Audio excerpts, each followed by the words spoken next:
met a gypsy. Judd's the best ever out of Australia, so everyone's like, yeah, put him on the team. And then when they didn't get picked, they're like, who the hell's Mitch Evans? He can't even last a moto in Australia, blah, blah, blah.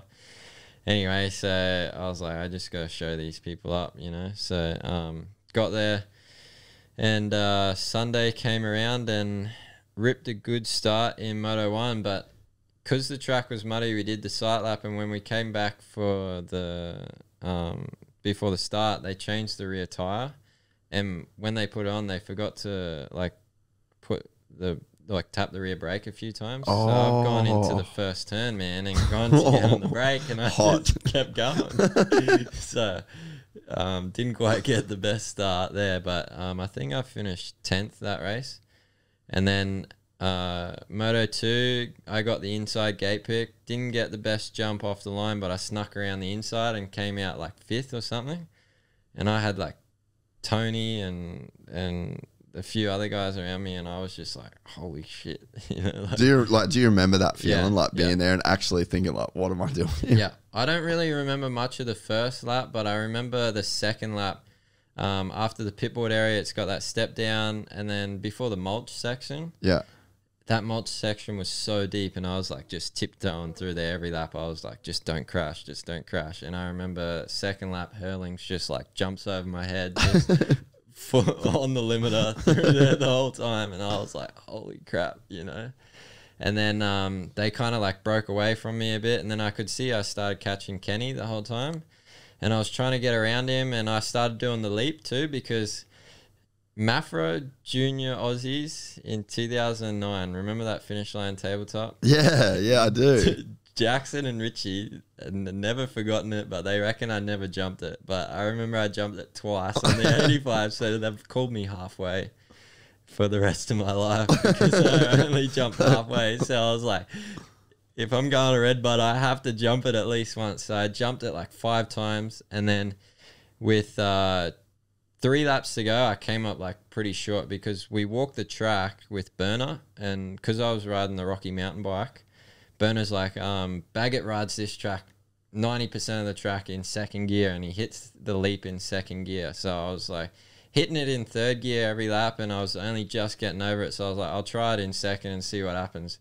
Halfway up the up ramp, things valve bounce. You're like, nah, second's not the move. I was like, too late to back out now. Like 50-50'd it.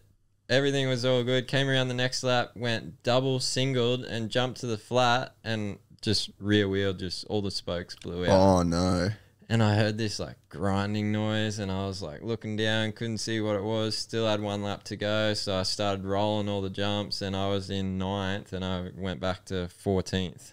Oh. So I finished 14th, and like I came in, like I was pretty bummed, but the team were like, oh, it wouldn't have changed the result. And then the protest or whatever with the Italy got done for the fuel. If I had stayed in 9th, we would have ended up on the podium after that thing. But instead, Great Britain overjumped us, and they got on the podium. That's heavy. So, all from Case and the leap. Yeah.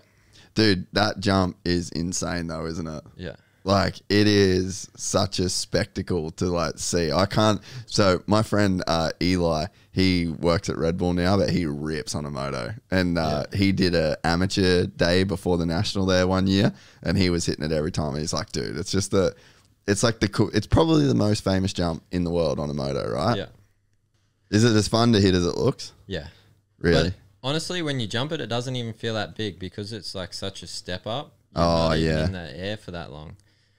And it's good because you can still see the landing, whereas like other jumps, when you can't see the landing, that's when it feels big and scary. Yeah, that makes sense. Dude, we are like the Aussie version of that. It's like the MX Farm triple, like nowhere near as big, but like that's still like the most fun jump, you know. Like there's something about like uphill triples that I just have like the sickest feeling. Yeah. I've never been to MX Farms. So. Oh, really? Yeah, well, it only just came out in 2019, didn't it? Yeah, okay. So I was already in Europe. Yeah, dude, that track's fun. It looks good, man. Whenever someone posts a video there, it looks like it's got good ruts and everything. So Yeah, he's got like full sprinklers. They all prep it. Yeah, you'll have to. I don't know. You probably can't do too much riding here while you're here, but fuck that yeah, place well, I'm is planning on it. So yeah. How much longer are you here for? Like, till end of January.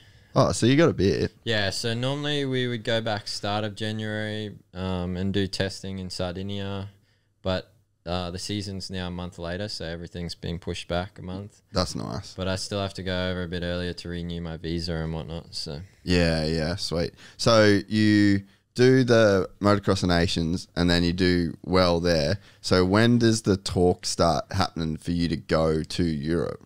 So I remember before Nations, Raceline had like already tried signing me, and I ended up signing the week before I left. And I remember saying to Mum and Dad, I said, I don't want to sign just yet. I want to sign after Nations. You know, what if something comes up? Anyway, so I went to Nations and, you know, I thought I did a pretty good result. And I was like, surely, you know, someone's going to contact me. A week goes by, nothing. And then finally, after that week, someone called me. And it was Livia and Giacomo. And they're like, hey, you know, are you interested in going back to a 250? And I said, oh, if that's what the offer is, then if it means getting me there to Europe, you know, let's do it. So, so it was that week, and then we had to go through the whole process of getting out of the contract with Raceline. That had to go through some lawyers and whatnot. Were they cool about it, or was it kind of gnarly? Yeah, so you know John Tisdale? Yeah. He sort of wasn't stoked. Yeah, that stoked about it. And he's the reason why it went through the lawyers and whatnot. But Chris Woods he's like, man, I'm not gonna be the one to hold you back from that sort of opportunity. So he was really good about it. Sorry, bro. No, you're right. And so, yeah, so we did that, and then, so that was, October, and then it probably was finalised, by start of November. Had to then get a visa and whatnot, and had to wait till December until that was finalised, and then I was like, as soon as I got my visa, I was like, I'm out of here. We're excited to announce the launch of our new membership site, gypsytales.com, packed with exclusive content and perks that you won't find anywhere else. This is your chance to become a part of the Gypsy Gang.